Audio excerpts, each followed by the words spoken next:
جو میں نے قرآن مجید کی آیت پڑھی ہے، اس میں اللہ تعالیٰ کا ارشاد ہے وَمَنْ أَعْرَضَ عَنْ ذِكْرِي، جو بھی میری یاد سے اعراض کرے گا، یعنی مجھے یاد نہیں رکھے گا، فَإِنَّ لَهُ مَعِيشَةً ضَنْكًا، اس کو ایک ایسی زندگی ملے گی جو بہت تنگ ہوگی۔ تو اللہ تعالیٰ نے اس آیت میں وہ لوگ جو اللہ کی یاد سے، اللہ کے ذکر سے اعراض کرتے ہیں، ان کے بارے میں وعید سنائی ہے کہ انہیں زندگی تنگ ملتی ہے، تنگ۔ اس آیت کا جو سیاق و سباق ہے وہ حضرت آدم علیہ الصلاۃ کا دنیا میں بھیجنا، مٹی سے بنانا، ان سے پھر ایک غلطی ہوئی تو اس غلطی کی پاداش میں جنت سے نکالنا، اور پھر اللہ نے جب آدم علیہ السلام کو دنیا میں بھیجا تو اللہ نے ان سے فرمایا کہ اب یہ اعلان آپ آئندہ آنے والی نسلوں کو سنا دیں۔ دیکھیں، جب کوئی کہیں سے ہجرت کر کے آتا ہے تو اس کی کوئی ریزن ہوتی ہے نا۔ ہمارے باپ دادا ہندوستان سے ہجرت کر کے آئے، جب پاکستان بنا تو ہم پوچھتے ہیں کیوں آئے؟ بھائی وہیں رہتے تو جواب کیا ملتا ہے؟ بھائی ایک ملک چاہیے تھا جس میں ہم اسلام کے مطابق آزادی کے ساتھ اپنی زندگی بسر کر سکیں۔ پھر جب ہمیں اسلام نہیں ملتا تو سوال پیدا ہوتا ہے پھر ہمیں اپنی زمینیں چھوڑنے کی، جائیدادیں چھوڑنے کی ضرورت کیا تھی؟ یہ ہوتا ہے نا سوال۔ بھئی ایک کام کیا، اس کا آؤٹ پٹ نہیں نکل رہا تو سوال ہوتا ہے کہ وہ کام پھر غلط کیا گویا، کرنا ہی نہیں چاہیے تھا۔ تو یہ سوال تبھی اکثر یہ سوال اٹھایا جاتا ہے، بھئی جب پاکستان اسلام کے نام پہ بنا تھا تو اسلام کیوں نہیں ہے، کیوں نہیں ہے؟ تو حکومت کے پاس ان چیزوں کا جواب نہیں ہوتا۔ اب اگر حکومت یہ جواب دے کہ اسلام کے نام پہ بنا ہی نہیں تھا تو یہ بھی غلط ہو جائے گا۔ اگر یہ جواب دے کہ بنا تو اسلام کے نام پہ تھا مگر غلطی ہو گئی تھی، اب ہم اس کو سیکولر بنانا چاہتے ہیں، تو یہ جواب صحیح ہوگا؟ واہ بھائی لاکھوں لوگ شہید ہو گئے، اب آپ کہہ رہے ہو کہ غلطی ہو گئی۔ وہ جیسے ہے نا، ایک آدمی نے ایسے اپنے بازو نا ایسے جیسے باڈی بلڈر ہوتے ہیں نا، ایسے دکھائے اور کسی مشہور بلڈر کا نام لیا اور کہا آئی ایم فلاں، کوئی بلڈر ہوگا بڑا۔ دوسرے نے کہا آئی ایم، کوئی اس سے بڑے بلڈر کا نام لے لیا، آئی ایم مثلا بلڈر نہیں، کراٹے مین کا، آئی ایم بروس لی، ایک ایسے لات ہوا میں گھمائی۔ تو تیسرے نے ان دونوں کو ایک مکہ لگایا اور کہا کہ آئی ایم سوری، ٹھیک ہے نا، یو آر بروس لی اور یو آر کچھ بھی لگا دیں اس کے آگے، اینڈ آئی ایم کیا ہوں؟ سوری۔ تو ایسے ہی لاکھوں لوگ شہید ہو گئے۔ ابھی پرسوں کسی نے بتایا کہ ان کے رشتہ دار جب 1948 میں مائیگریٹ کر کے آئے تھے، 15-20 افراد میں صرف 2 زندہ بچے، باقی سب راستے میں ہندوؤں کے ہاتھوں شہید ہو گئے۔ تو بڑی قربانی ہے لوگوں کی پاکستان بنتے ہوئے۔ اب آپ اگر کہیں کہ بھائی اس میں اب جس اسلام کے لیے یہ قربانی دی گئی وہ اسلام کہاں ہے، تو گورنمنٹ کہتے ہیں آئی ایم سوری، یہ وی آر سوری، ہم سے غلطی ہو گئی، نہیں بنانا چاہیے تھا۔ تو یہ جواب درست ہوگا بھائی؟ غلط ہوگا۔ تو اسی طرح جب اللہ نے آدم علیہ السلام کو جنت سے دنیا میں بھیجا، اس مکھی کو کوئی کنٹرول کرے یار، ٹھیک ہے نا؟ یہ رفیع بھائی آپ کے علاوہ کوئی کنٹرول نہیں کر سکتا اس کا، ٹھیک۔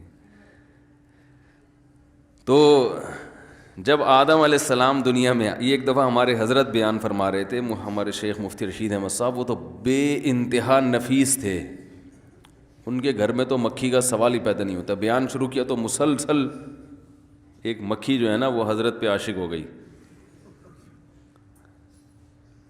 تو وہ کنٹرول میں ہی نہیں آئی کسی سے۔ تو آدم علیہ السلام کو اللہ نے اس مٹی سے پیدا کر کے جنت میں رکھا. وہ جنت کہاں تھی یہ چیزیں ہمیں بتائی نہیں گئیں, آسمانوں پہ تھی یا کوئی اور جہان تھا, واللہ عالم. جو چیز جتنی بتائی گئی ہے ہم اس پر اتنا ایمان رکھتے ہیں. ان سے ایک غلطی ہوئی جنت سے. کبھی غلطی کے لفظ پہ توہین انبیاء کا کیس نہ بن جائے میرے خلاف. آج کل عشق رسول کا ایک یہی بہترین طریقہ ہے کہ الفاظ پکڑ پکڑ کے توہین کے فتوے لگاتے رہو. بہرحال آدم علیہ السلام سے اب تو غلطی ہو گئی, کیونکہ میں نے بول دیا نا غلطی ہوئی, اب تو رجوع کا آپشن بھی نہیں ہے. ٹھیک ہے, تو وہ اللہ نے منع کیا اس درخت سے مت کھاؤ, آدم علیہ السلام نے کھا لیا. اور کھایا کیوں؟ قرآن نے اس کی وجہ بیان کی ہے. شیطان حضرت آدم علیہ السلام کے پاس آیا اور کہا هل ادلک علی شجرۃ الخلد وملک لا یبلی, میں ایسے درخت کا پتہ نہ بتاؤں جسے کھانے کے بعد موت ختم ہو جائے گی, ہمیشہ جنت میں رہو گے. ابھی یہ جنت تو ہے لیکن موت بھی تو ہے نا. ویسے تو جنت میں موت نہیں ہے لیکن اس وقت تھی, اب نہیں ہے. اور ایسی حکومت ملے گی جو کبھی ختم نہیں ہوگی. تو آدم علیہ السلام کے سامنے شیطان نے حضرت آدم اور حوا دونوں کو بہکایا. جب میاں بیوی دونوں کا ویژن ایک ہو نا تو بات بنتی ہے. دونوں کی رائے الگ الگ ہو تو کوئی ایک کام بھی نہیں ہوتا گھر میں. غلطی پر دونوں جمع ہو جائیں تو غلطی ہوگی, نیکی پر جمع ہو جائیں تو نیکی. میاں کچھ اور چاہ رہا ہے, بیگم کچھ اور چاہ رہی ہے, تو اس گھر میں نہ خیر پھیلے گی نہ شر, صرف اس میں پھڈے پھیلیں گے. سمجھ رہے ہیں؟ کسی ایک بات پہ جمع ہی نہیں ہوتے کہ اس کو کیا بنانا ہے, بچوں کو کیا بنانا ہے, اس پہ لڑ رہے ہوتے ہیں. وہ مولوی بنانے کے چکر میں ہوتا ہے, وہ اداکار بنانے کے چکر میں. دونوں کے جو ویژن ایک دوسرے کے بالکل اپوزٹ. تو اس سے بچہ نہ کوئی فنکار بنتا ہے اور نہ کوئی عالم بنتا ہے, وہ فسادی بن جاتا ہے بس. تو یہ نکاح سے پہلے دیکھ لیا کریں کہ جہاں پیغام بھیج رہے ہیں دونوں کی رائے اور سوچ ایک جیسی ہے یا نہیں ہے, تو وہ ورنہ معاملہ بڑا خراب ہو جاتا ہے. تو آدم علیہ السلام کے ساتھ شیطان نے حضرت حوا کو بھی سمجھایا. وہ شیطان ڈیڑھ ہوشیار, اس کو پتہ تھا کہ دونوں میں سے ایک کو سمجھایا, دوسرے کی سمجھ میں نہیں آیا تو بات بنے گی نہیں. مثلاً اماں حوا کہتی کہ نہیں کھانا, اللہ نے منع کیا درخت کھانے سے. آدم علیہ السلام کہتے کھانا ہے, تو دونوں میں جھگڑا ہوتا نا. درخت کھائے نہ کھائے جھگڑے کی وجہ سے جنت سے نکل جاتے. اللہ میاں کہتے کہ یہاں تو میں نے تم دونوں کو رکھا تھا آپس میں محبت کے لیے, اس پہ بھی تم لڑ رہے ہو, تو یہ تو جنت کا ماحول خراب ہو رہا ہے. اور درخت کھا کر تو توبہ کے ذریعے تلافی ممکن تھی. جب آپس میں جھگڑا ہوتا نا تو توبہ کر لیتے, مگر جھگڑا ختم. دنیا میں آنے کے بعد پھر جھگڑا کر رہے ہوتے کہ تم نے مجھ سے جھگڑا کیا تھا جس کی وجہ سے اللہ نے ہمیں جنت سے نکالا. دیکھو شیطان نے جنت سے نکلوایا تو شیطان سے پھڈا ہو گیا قیامت تک کے لیے. اب اگر آدم علیہ السلام کہتے کھاؤ, اماں حوا کہتی ہیں نہیں کھاؤ, اور پھر کھا لیا جاتا تو اماں حوا کہتی آپ کی وجہ سے جنت سے نکالا گیا ہے, تو وہ پھڈا قیامت تک چلتا, وہ ختم ہونے والا نہیں تھا. سب یہی کہہ رہے ہوتے, ہر عورت اپنے میاں پہ بلی ڈالتی. تو اللہ تعالیٰ نے کی حکمت تھی بہرحال اس میں کہ دونوں ایک رائے پہ جمع ہو گئے, بھائی کھانا ہے یا نہیں کھانا ہے, دونوں کی ایک رائے. اور شیطان نے دونوں کو ورغلایا اور کہا کہ میں ایسے درخت کا پتہ بتاتا ہوں کہ تم اسے کھا لو گے تو ہمیشہ زندہ رہو گے. انسان کی طبیعت ہے کہ جس چیز سے روکا جاتا ہے نا اسی کا تجسس اس کے دماغ میں پیدا ہوتا ہے کہ یار کچھ تو ہے بھائی. ساری چیزیں, اب انسان یہ نہیں دیکھتا کہ اتنی طرح طرح کی نعمتیں, حلال لذتیں اللہ نے حلال کی ہیں, ایک چیز کو کہہ دیا تو اسی کے پاس جانے کی کیا ضرورت ہے. لیکن شیطان کا وار آپ دیکھو، شیطان اسی چیز کی رغبت دل میں ڈالتا ہے اور اس میں کچھ یعنی اس کو ایسا مزین کر کے پیش کرتا ہے کہ انسان کو لگتا ہے کہ اصل لذت تو اللہ نے رکھی ہی اس میں ہے، حالانکہ ایسا ہوتا نہیں ہے۔ یعنی شیطان نے یہ دھوکے میں ڈال دیا کہ یہ ایسا درخت ہے جسے کھانے سے اس لیے روکا جا رہا ہے کہ ہمیشہ ہمیشہ جنت میں رہو گے، موت کا تصور ہی ختم ہو جائے گا۔ یہ گویا ایک ہوتا ہے نا آب حیات، یہ ثمرہ حیات ہے، یعنی ایسا پھل ہے ثمر حیات کے جسے کھانے سے زندگی ملتی ہے۔ آدم علیہ الصلاۃ والسلام شیطان کے ورغلانے میں آ گئے۔ انبیاء سے غلطی نہیں ہوتی، غلطی کا مطلب گناہ نہیں ہوتا، مگر ایک خطا انبیاء سے ہو سکتی ہے، وہ یہ کہ اجتہادی غلطی جسے کہا جاتا ہے۔ اور انبیاء کی جو اجتہادی غلطی ہے اللہ اس پہ بھی ان کو ایسے ہی پکڑتے ہیں جیسے کسی عام شخص کو حقیقی غلطی پر۔ تو علماء نے لکھا ہے کہ اس جنس کے بہت سارے درخت تھے۔ وہ درخت کیا تھا ہمیں نہیں پتہ، وہ لوگوں نے کہا گندم تھا، اللہ ہی بہتر جانے کیا تھا۔ گندم کا تو ویسے بھی درخت ہوتا ہی نہیں ہے، لوگ بھی چھوڑتے ہیں تو دیکھتے نہیں ہیں کہ یہ بن بھی رہا ہے کہ نہیں بن رہا۔ گندم کا درخت تھا کہتے ہیں۔ ابھی مجھے خیال آیا، ہم تو بچپن سے یہی سنتے آ رہے ہیں گندم کا درخت، لیکن اب خیال ہو رہا ہے کہ درخت گندم کا ہوتا ہی نہیں ہے۔ تو بہرحال وہ کچھ بھی ہو سکتا ہے۔ تو آدم علیہ السلام کے ذہن میں خیال آیا کہ اللہ نے یہ کہا ہے وَلَا تَقْرَبَا هَٰذِهِ الشَّجَرَةَ، ہادہ اشارہ کے وقت کہا جاتا ہے یہ والا درخت اس کے قریب مت جانا۔ مطلب یہ تھا کہ یہ اس ٹائپ کے جتنے بھی درخت ہیں، مثلاً فرض کر لیتے ہیں وہ آم کا درخت تھا، تو مراد یہ تھا کہ یہ آم کھانے پر پابندی ہے، باقی جو مرضی کھاؤ۔ تو آدم علیہ السلام اس وقت تک یہی سمجھتے رہے کہ پابندی ہے، ہر قسم کے آم کے درخت پر پابندی۔ لیکن شیطان نے ورغلایا کہ صرف یہ والا، باقیوں پر اللہ نے تھوڑی پابندی لگائی ہے۔ تو ان کے دل میں وسوسہ آ گیا کہ باقی کھا لو۔ اب یہ غلطی اس لحاظ سے ہے کہ جب کوئی شخص کسی کو آرڈر دیتا ہے نا تو پہلی مرتبہ اس کا جو مطلب سمجھ میں آئے اصل مطلب وہی ہوتا ہے، اس سے بھی سبق ملتا ہے ہمیں۔ اور جو مطلب بعد میں آئیں بائیں شائیں کر کے ضرورتیں اور حاجات کی بیس پہ سمجھ میں آئے وہ اصل مطلب نہیں ہوتا۔ اس سے تقلید کا وجوب بھی ثابت ہوتا ہے کہ مسائل میں کسی ایک مسلک کو فالو کرو۔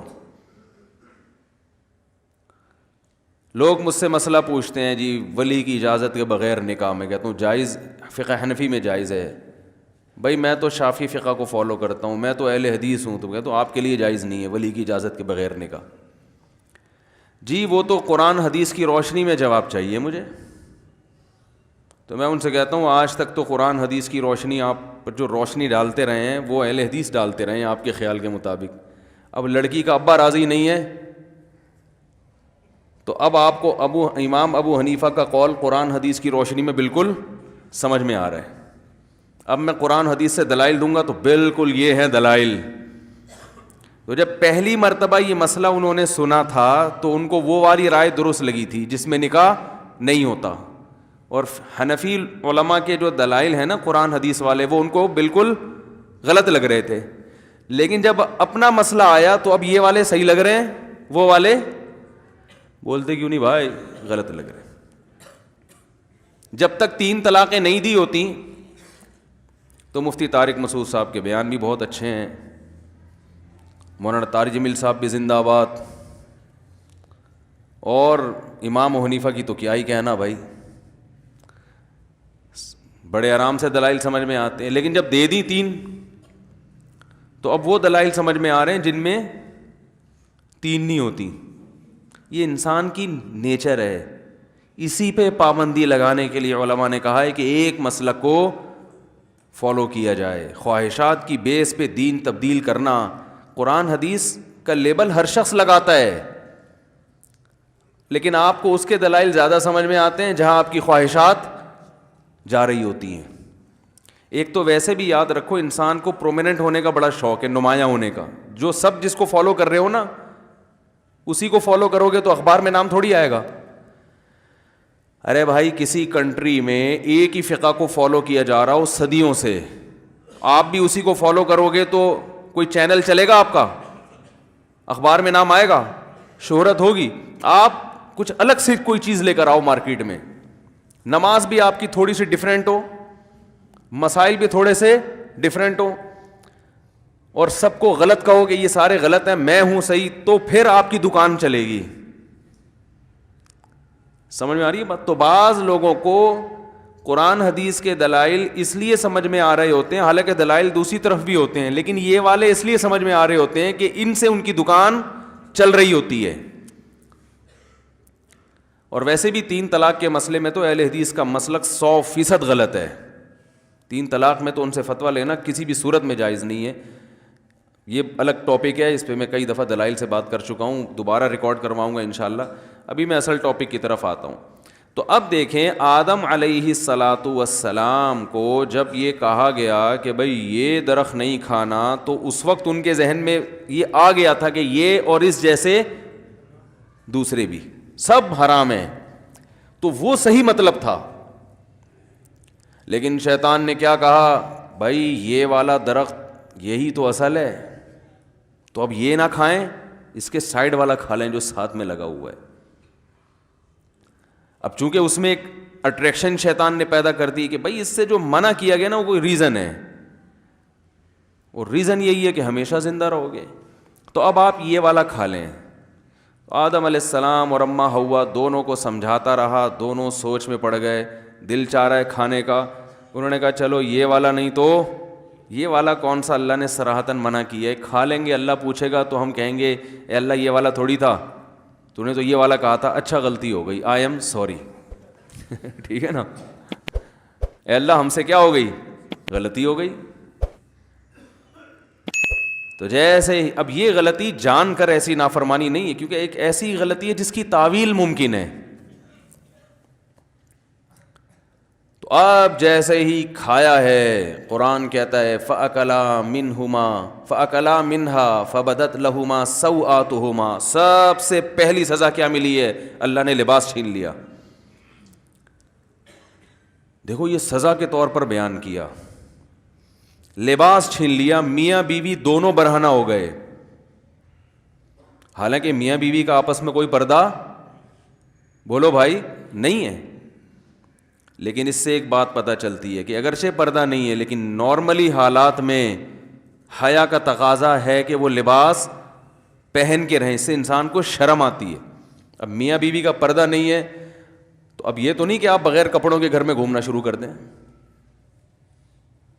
نارمل کنڈیشن میں بھی آپ ایسے ہی گھومتے رہیں, یہ حیا کے خلاف ہے. اسلام میں بہت بڑی سزا ہے کہ کوئی دیکھنے والا بھی نہیں ہے, پھر بھی لباس چھین لینا, بے لباس ہونا, یہ کیا ہے, سزا ہے. تو ان لوگوں کی عقل پہ ماتم کرو جو خود سے بغیر لباس کے زندگی گزارتے ہیں, جبکہ دیکھنے والے نامحرم بہت ہوتے ہیں.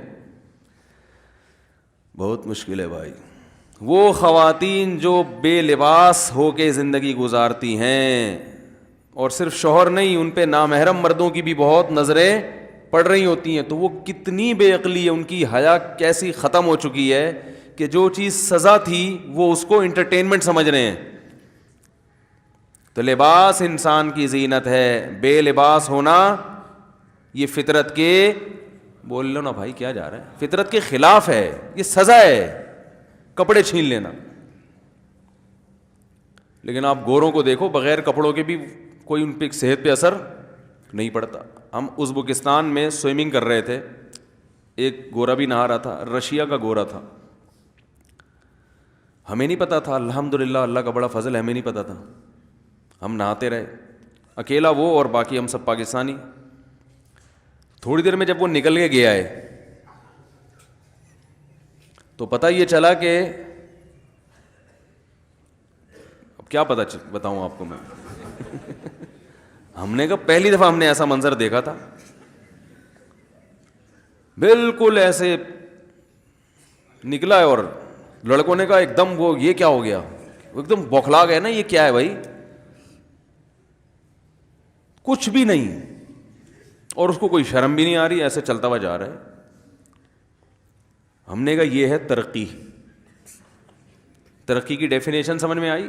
ہم تھے پسماندہ کنٹری کے, آدھے کپڑے تو ہم نے کم از کم گھٹنے اور ناف تک تو لباس ڈھانپا ہوا تھا نا, اور کچھ جو زیادہ شرمیلے تھے وہ ٹی شرٹ پہنی ہوئی تھی انہوں نے, ان کو چانپیں دکھاتے ہوئے بھی شرم آ رہی تھی اپنی. تو میں نے کہا یار یہ ترقی کا معیار بن چکا ہے کہ جتنے کپڑوں میں ہوگا اتنا غریب اور پسماندہ سمجھا جائے گا, تھرڈ کلاس کنٹری سے آیا ہوا, اور جتنا کلوتھ لیس ہوگا نا جتنا کپڑوں سے پاک ہوگا اتنا زیادہ ترقی. روس تو ترقی یافتہ ملک ہے نا, رشیا کا تھا وہ بندہ, کیونکہ ہمیں تو پھر انکوائری تھی, ہم نے کہا یہ کون سے کنٹری کا آیا بھائی, یہ کس کنٹری میں اتنی آزادی ہے. تو یہ ترقی یافتہ ممالک ہیں بھائی. اللہ تو بتا رہے ہیں کہ تمہارے دادا آدم اور حوا کو سب سے پہلے جو سزا ملی ہے وہ کیا ہے, ان کا لباس ان سے چھینا گیا. وَطَفِقَا يَخْصِفَانِ عَلَيْهِمَا مِنْ وَرَقِ الْجَنَّةِ, اور قرآن کے الفاظ دیکھو, فوراً جنت کے درختوں کے پتے توڑ کر اپنے جسم کو ڈھانپنے لگے. شرم آ رہی تھی ان کو, ایک دوسرے سے حیا آ رہی تھی کہ سب سے پہلا کام یہ کرو کہ اپنے جسم کو ڈھانپو. تو یہ ننگا پن جو آج کل عورتوں میں آ رہا ہے, مردوں میں آ رہا ہے, چڈے پہن پہن کے گھوم رہے ہیں, یہ کوئی تہذیب نہیں ہے میرے بھائی, یہ سزا ہے, یہ تہذیب نہیں ہے.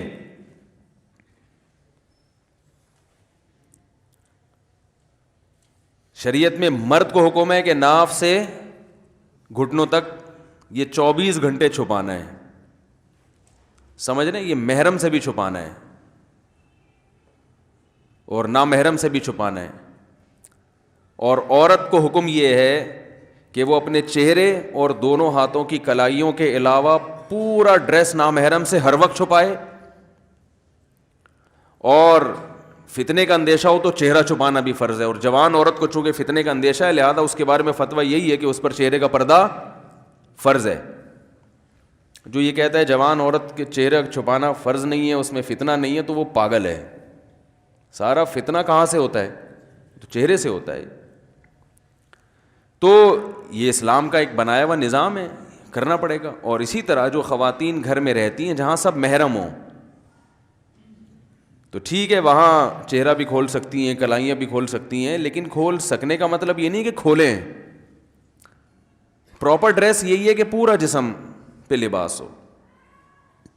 آج کل مسئلہ یہ ہے کہ نئے نئے لوگ جو علم حاصل کرتے ہیں نا, علم میں عمق اور گہرائی نہیں ہوتی, بس وہ قرآن اور حدیث کی ظاہری نصوص کو دیکھ کر فتوے لگاتے ہیں.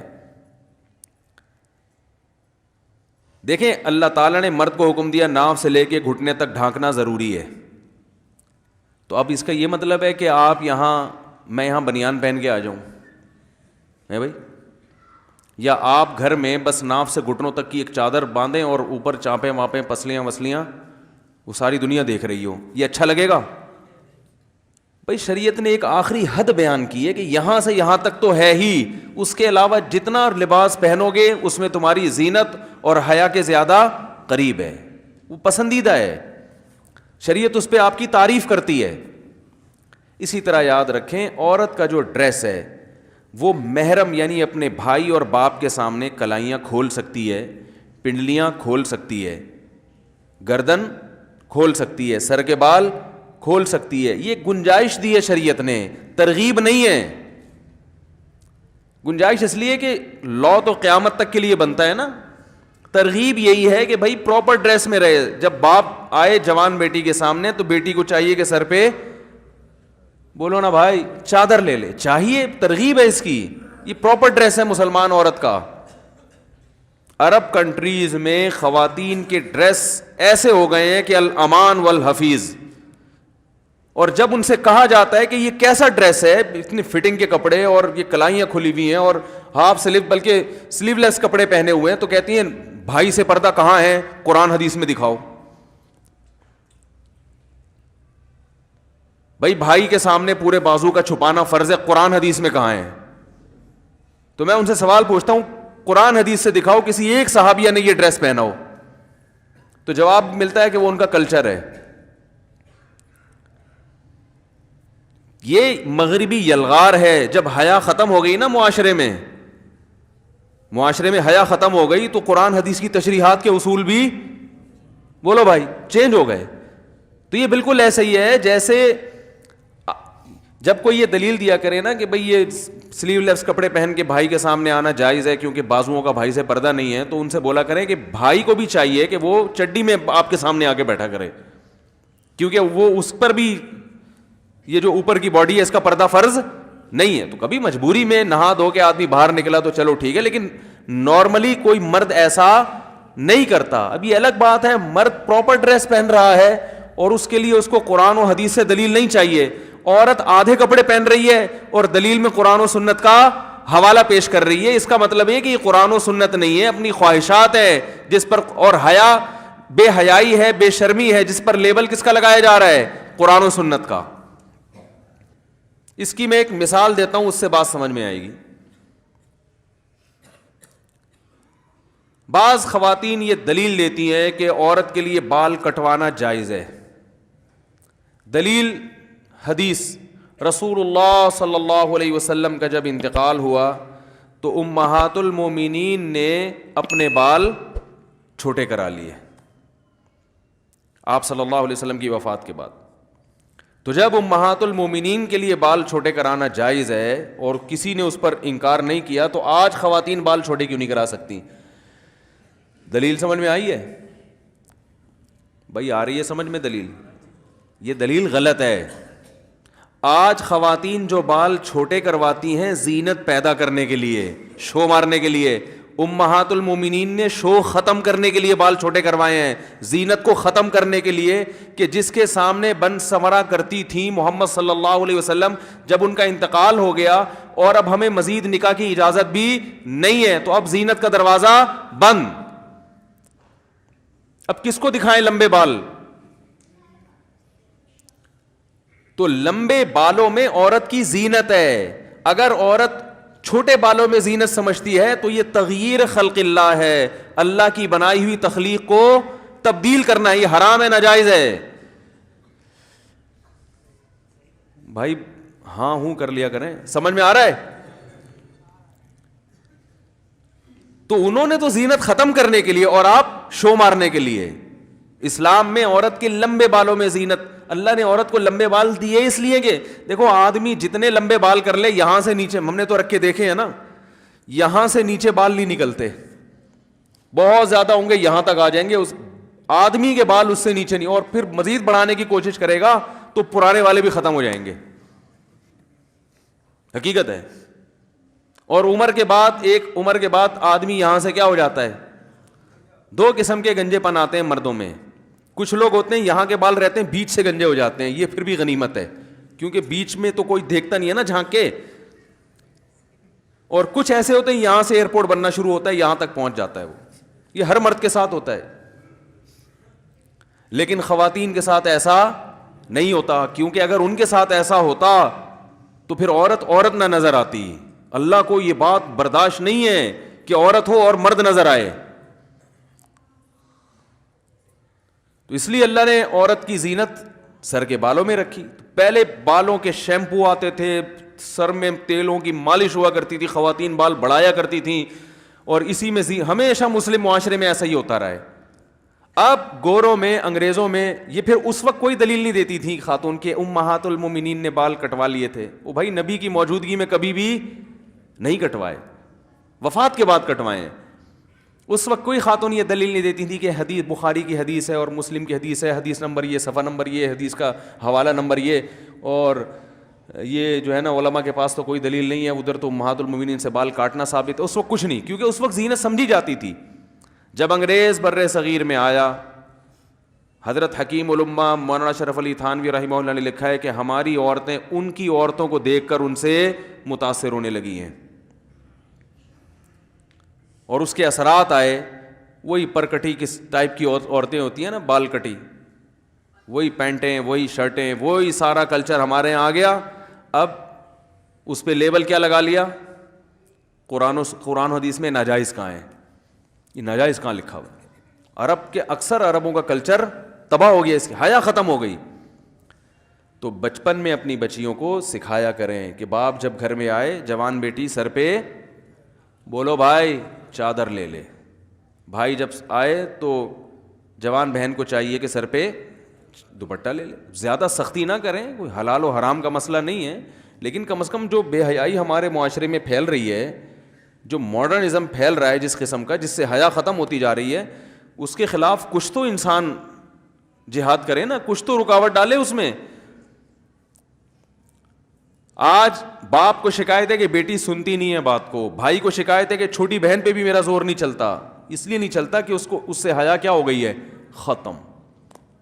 اس میں شرم و حیا کیا ہو گئی ہے؟ جب لباس ایسا پہنے گی تو شرم و حیا ختم، جب شرم و حیا ختم تو بات سننا تو شرم و حیا کے بعد ہوتا ہے بھائی. جس میں شرم و حیا نہیں ہے وہ تو جواب دینے میں فخر محسوس کرتا ہے.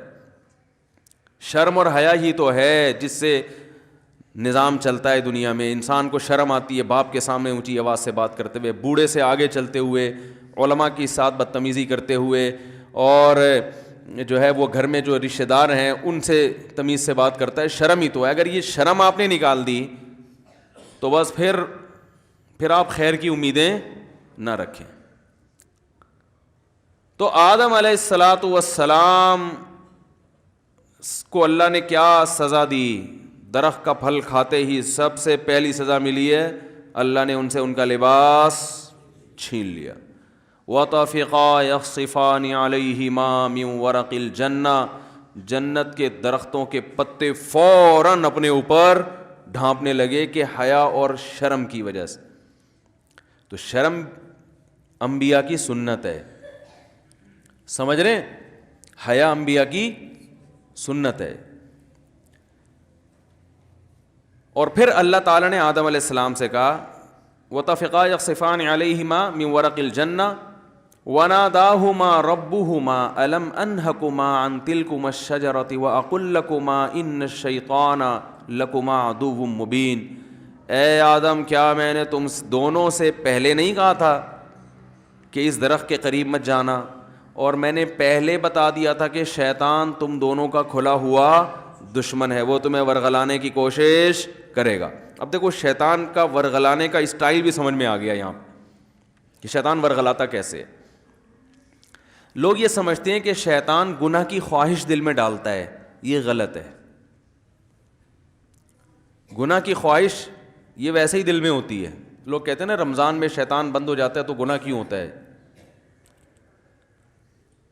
تو گناہ کی جو خواہش ہے نا، یہ شیطان، بڑی پیاری بات کی ہے علماء نے کہ شیطان کو اللہ نے حکم دیا تھا آدم علیہ السلام کو سجدہ کرو، شیطان نے نہیں کیا، تو شیطان کو کس شیطان نے ورغلایا تھا؟ کیا ہو گیا بھائی؟ شیطان کو کسی شیطان نے بولا تھا کہ سجدہ نہیں کرو، یہ مٹی سے بنا اور تمہاری ویلیو گر جائے گی، تم آگ سے بنے ہوئے تم مٹی کو سجدہ کرو گے تو تمہاری ویلیو ختم ہو جائے گی. یہ پٹیاں کس نے بڑھائی تھی؟ کوئی اور شیطان تھوڑی تھا. شیطان کی اپنے ذات میں حسد اور جیلسی. تو انسان دو وجہ سے گناہ کرتا ہے. ایک تو یہ کہ اس کے دل میں خواہشات پوری کرنے کی چاہت اللہ نے ویسے ہی رکھی ہے. بھائی فرشتوں میں خواہشات ہوتی ہیں؟ نہیں ہوتی.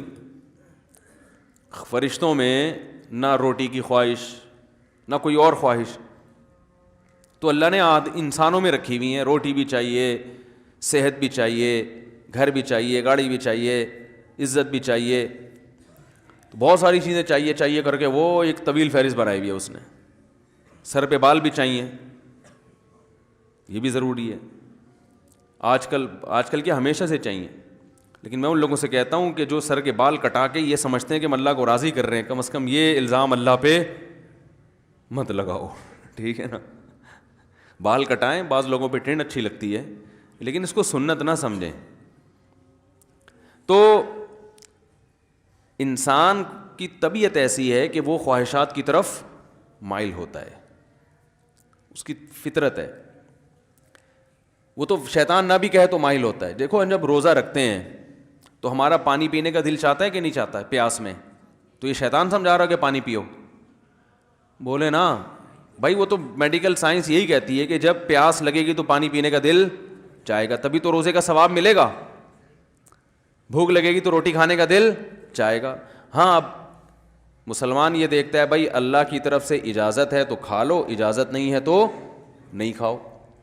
اب روزہ ہے تو اللہ کی طرف سے اجازت نہیں ہے. بعض دفعہ اللہ کی طرف سے کھانے کا حکم ہوتا ہے.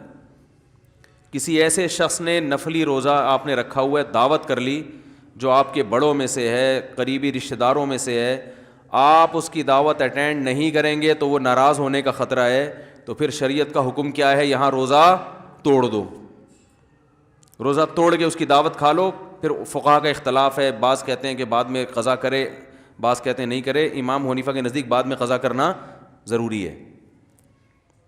تو یہاں کھانا کیا بن گیا, حالانکہ اس وقت دل چاہ رہا ہوتا ہے کہ نہیں کھائے, کیونکہ اتنی مشکل سے دوپہر تک کا روزہ آپ نے برداشت کر لیا, صبح کی چائے چھوڑ دی, گٹکا بھی نہیں کھایا, صبح پان بھی نہیں کھایا, اتنی قربانیاں دے کے 12-1 بجے تک آپ پہنچے اور دعوت آ گئی, اور ایسی کی دعوت آئی جو آپ کے چچا لگتے ہیں رشتے میں اور بڑے قریبی ہیں. اب وہ ناراض ہو جائیں گے کہ یار آج ہی روزہ رکھنا تھا, میرے بچے کا ولیمہ ہے, آج ہی روزہ رکھنا تھا. تو بہتر کیا ہے کہ آپ روزہ, حالانکہ یہاں دل چاہ رہا ہوتا کہ نہیں توڑو, کیونکہ فقہ حنفی میں تو بعد میں قضا کرنی پڑے گی نا اس کو, یا تو چلو بالکل ہی غریبی میں معاف ہو رہا ہوتا, کہتے بعد میں کون قضا کرے گا یار, آج رکھ لیا. تو خواہشات, یہ شیطان نہ بھی ہو تو انسان کے دل میں اللہ نے خواہشات کا ایک سمندر رکھا ہے. شیطان کیا کرتا ہے, شیطان یہ دیکھتا ہے کہ یہ آدمی اپنی خواہشات اس لیے پوری نہیں کر رہا کہ اس میں اس کو خطرہ ہے کہ آخرت میں جہنم کی سزا ملے گی. یہی وجہ ہوتی ہے نا مسلمان, ورنہ تو بھائی سارے چرسی ہیروئنچی ہوتے بھائی.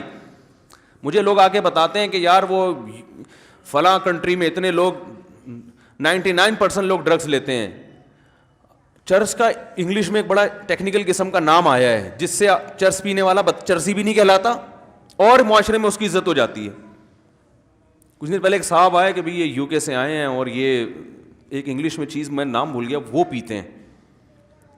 میں نے کہا یار یہ تو ہم سے زیادہ پڑھے لکھے ہیں, وہ ایسی خوبصورت چیز پی رہے ہیں. یہ انگلش میں نا بڑا ٹیکنیکل قسم کا نام تھا. تو میں نے کہا وہ اس کو اردو میں ترجمہ کیا, انہوں نے کہا چرس. تو میں نے کہا یہ بولو چرسی ہے بھائی. ان کو بولا تو نہیں میں نے, بے عزتی ہو جاتی, لیکن دل میں میرے خیال ہے ان کو سیدھا بولو بھائی یہ کیا ہے, چرسی ہے. مفتی صاحب اس کے ڈریسنگ پہ نہ جانا, اس کی انگلش پہ نہ جانا, ہے چرسی, اصل میں یہ ہونا چاہیے تھا. تو اب کیا ہے کہ وہ وہاں تو بہت زیادہ نشہ ہے نا, تو لوگ کہتے ہیں وہ اتنا نشہ کرتے ہیں, ہر آدمی شراب پیتا ہے, ہر آدمی زنا کر رہا ہے. تو میں کہتا ہوں بھائی وہ تو کریں گے, جب ان کا خیال ہے کہ زنا پہ کوئی سزا ہی نہیں ملنے والی ہے بھائی, تو 2 دن کی زندگی کوفت سے کیا فائدہ, لائف کو انجوائے کرو. وہ صحیح کر رہے ہیں اپنے حساب سے. رہا یہ مسئلہ کہ وہ چرس پی رہے ہیں, ڈرگس لے رہے ہیں تو صحت برباد ہو رہی ہے, وہ کہہ رہے ہیں بھائی صحت بچا کے, مزے کے لیے صحت بچانی ہے نا, تو جب صحت برباد کرنے میں زیادہ مزہ آ رہا ہے تو صحت بچا کے کرنا کیا ہے, کیا خیال ہے. ٹیپو سلطان کا قول تھا نا, شیر کی 1 دن کی زندگی گیدڑ کی 100 سال کی زندگی سے بہتر ہے.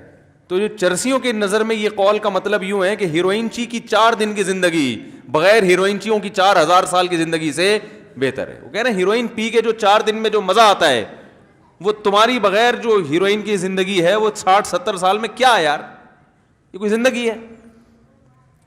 تو اس کا یہ نظریہ بن چکا ہوتا ہے. تو جب وہ اس کو کوئی آخرت کا خوف ہی نہیں ہے, اللہ کے سامنے جواب دہی کا وہ خوف ہی نہیں ہے, تو وہ جو چاہے کرے بھائی. مسلمان کیا کرتا ہے کہ جب گناہ کی طرف اس کی طبیعت مائل ہوتی ہے, جو ہر ایک کی مائل ہوتی ہے, علماء کی بھی ہوتی ہے, بزرگوں کی بھی ہوتی ہے, عام ہی آدمی کی بھی ہوتی ہے, یہ تو انسان کی نیچر ہے بھائی. بھوک لگی ہوگی تو روزے میں دل شدید بھوک لگ رہی ہے آپ کو. دیکھو جب رمضان گرمیوں کا روزہ ہو اور دسترخوان پہ بیٹھے ہوئے ہوں, سامنے چاٹ اور پتہ نہیں کیا کیا چیزیں مزے مزے کی رکھی ہوئی ہوتی ہیں, تو مفتی صاحب بھی ٹائم دیکھ رہے ہوتے ہیں نا جلدی جلدی, یار کتنا ٹائم رہ گیا, کیا خیال ہے. تو پتہ چلتا ہے بھائی اس کا بھی دل چاہ رہا ہے. تو بزرگ بیٹھے ہوں گے وہ بھی بار بار دیکھ رہے ہوں گے, اذان کی طرف توجہ ہوگی کہ یار کب سائرن بجے گا یا کب اذان ہوگی. تو یہ جو خواہشات اللہ نے ہمارے اندر رکھی ہیں, ان خواہشات کی طرف ہر ایک کی طبیعت مائل ہوتی ہے, لیکن ان خواہشات پہ مسلمان عمل کیوں نہیں کرتا؟ بھائی ناجائز ہے، ضمیر ملامت کرتا ہے، بھائی سزا ملے گی اس پر، دنیا میں بدنام بھی ہو سکتے ہیں اور آخرت میں بھی سزا مل سکتی ہے. یہ چیزیں ہیں جو زنا سے بھی روکتی ہیں، شراب سے بھی روکتی ہیں، ماں باپ کے ساتھ بدتمیزی سے بھی روکتی ہیں، اور بہت ساری چیزوں سے. شیطان کیا کرتا ہے کہ جب آپ بریک لگا رہے ہو نا اس کے انجام کو دیکھ کے، تو شیطان اس کا بھیانک انجام پہ ایک چمک پٹی جو ہے نا یا ایک خوبصورت چادر لگا کے اس بھیانک انجام کو خوبصورت کر کے دکھا دیتا ہے. بات آ رہی ہے سمجھ میں؟ شراب پینے والا جو پہلی دفعہ شراب پیتا ہے تو اسے پتا ہوتا ہے کہ یہ غلط ہے، تبھی وہ کبھی اپنی اولاد کے لیے شراب کو پسند نہیں کرے گا کہ میرے بچے بھی شرابی ہوں، میری بیگم بھی شراب پیتی ہو، میرے ابا بھی پیتے ہوں، میری اماں بھی وہ کہے گا میں ہی پیوں، باقی میرے رشتے داروں میں کوئی نہ پیے. تو پہلی دفعہ جب شیطان اس کو شراب پلواتا ہے، اسے پتا ہوتا ہے کہ یہ انسان کو پتا ہوتا ہے یہ غلط ہے، اس کا انجام برا ہے، سے جگر خراب ہو جاتا ہے اور پھر عادت پڑ جاتی ہے، جو نہیں ملے گی تو دماغ خراب ہوگا اور قتل بھی ہو جاتے ہیں، سب واقعات اس کے سامنے ہوتے ہیں. لیکن وہ یہ کہہ کے پیتا ہے کہ شیطان اسے کہتا ہے اگر تم نے یہ لذت حاصل نہیں کی اور اس کے بغیر ہی دنیا سے چلے گئے تو یہ مزہ تو بولو بھائی رہ گیا. بعض دفعہ یہ کہتا ہے پی لو ایک دو دفعہ سے کیا ہوتا ہے توبہ کر لینا. بعض دفعہ یہ کہتا ہے تمہاری ٹینشنیں اتنی ہیں کہ شراب کا جو نقصان ہے وہ نقصان اتنا زیادہ نہیں ہے جتنا یہ ٹینشن تمہیں نقصان دے رہی ہے، تو علاج کے طور پر پی لو، یہ ٹینشن تو ختم ہوگی نا. بھائی لوگوں کو غم ہوتا ہے نا، اسٹریس میں آتے ہیں، کوئی بھاگ گئی، کوئی منگنی ٹوٹ گئی، کہیں جاب لیس ہو گئے، درجنوں قسم کے مسائل دنیا میں لوگوں کے ساتھ چل رہے ہیں. تو اب وہ اسٹریس ہوتی ہے، ٹینشن وہ چائے سے ختم نہیں ہوتی، وہ کافی سے ختم نہیں ہو رہی، تو کہتے ہیں یار تھوڑا سا پی لیتے ہیں، دماغ کیا ہو جائے گا ریلیکس، وہ ٹینشن بھول جائیں گے. تو یہ شیطان یہ کیا کرتا ہے، وَزَيَّنَ لَهُمُ الشَّيْطَانُ أَعْمَالَهُمْ. شیطان قرآن کہتا ہے کہ شیطان کسی برائی میں جو بدبو ہے نا اور جو گندگی ہے اس کو ہٹا کے اس کو مزین کر دیتا ہے. زینت کسے کہتے ہیں؟ زینت کہتے ہیں نا کوئی مزین کا مطلب یہ نہیں کہ یہ چیز واقعی اچھی ہے یا نہیں ہے، میک اپ اچھا ہے اس کو زینت کہتے ہیں. بھائی زینت اوپر کی چیز ہے نا، خواتین جو بیوٹی پارلر میں جا کے بنتی ہیں تو کیا اندر سے تھوڑی چینج ہو جاتی ہیں؟ جو بدصورت ہے وہ بدصورت ہی رہتی ہے، جو خوبصورت ہے وہ خوبصورت، لیکن بدصورت کو ڈسٹیمپر کر کے خوبصورت بنا دیا. دیکھنے میں بیوٹی پارلر والوں کی کوشش ہوتی ہے کہ دیکھنے میں اچھی لگے. دولہا بھی آج کل بیوٹی پارلر جا رہے ہیں تو اس کا مقصد کیا ہوتا ہے؟ دیکھنے میں کیسا لگے. تو زینت کا تعلق دیکھنے سے ہے کہ دیکھنے والوں کو اچھا لگے، حقیقت میں اندر سے اچھا ہو یا نہ ہو. کیونکہ اندر سے اچھا کرنا اس کے لیے بادام کھانے پڑیں گے روزانہ 1 پاؤ، پستے کھانے پڑیں گے اور پھر ایکسرسائز، جاگنگ. کہتے ہیں یار 6 سال میں جا کے پھر بھی یقین نہیں ہے کہ لگیں گے بھی نہیں لگیں. صحیح ہے نا؟ تو اس کا طریقہ یہ وقتی طور پہ بادام میں وٹامن ای ہوتا ہے تو ایسا کو ڈسٹیمپر کر دو جو دیکھنے میں ای نظر آئے، دیکھنے میں لگے بھائی اسکن جو ہے وٹامن ای سے بھری ہوئی ہے. تو وہ وقتی طور پر کام چلایا، اس کے بعد پھر جو ہے شادی مادی ہو گئی، اس کے بعد دوبارہ سے ویسے ہی پرانے جیسے تھے ویسے ہی نکل آئے. تو زینت کا مطلب کیا ہوتا ہے؟ دیکھنے میں اچھا. تو قرآن کے الفاظ دیکھیں، وَزَيَّنَ لَهُمُ الشَّيْطَانُ أَعْمَالَهُمْ. شیطان ان کے برے اعمال کو مزین کر دیتا ہے، یعنی برائی سے برائی ختم نہیں کر سکتا، لیکن وہ ایسا بنا دیتا ہے کہ دیکھنے میں وہ برا کیا لگ رہا ہوتا ہے؟ اچھا لگ رہا ہوتا ہے، دیکھنے میں اچھا لگ رہا ہوتا ہے. غور کرو گے تو نہیں لگے گا. دیکھو جو چیز دیکھنے میں اچھی لگ رہی ہوتی ہے اگر اس کی گہرائی میں جا کے غور کرو گے تو پھر عقل فیصلہ کرتی ہے حقیقت میں بھی ہے یا نہیں ہے. لیکن شیطان جب دیکھنے میں ایک چیز کو اچھی بنا دیتا ہے نا تو شہوت پرست لوگ پھر زیادہ ڈیپ میں جا کے غور کرنے کا تکلف نہیں کرتے. وہ کہتے ہیں یار اچھا ہے نا، بس نظر آ رہا ہے نا اچھا تو حاصل کر لو اس کو.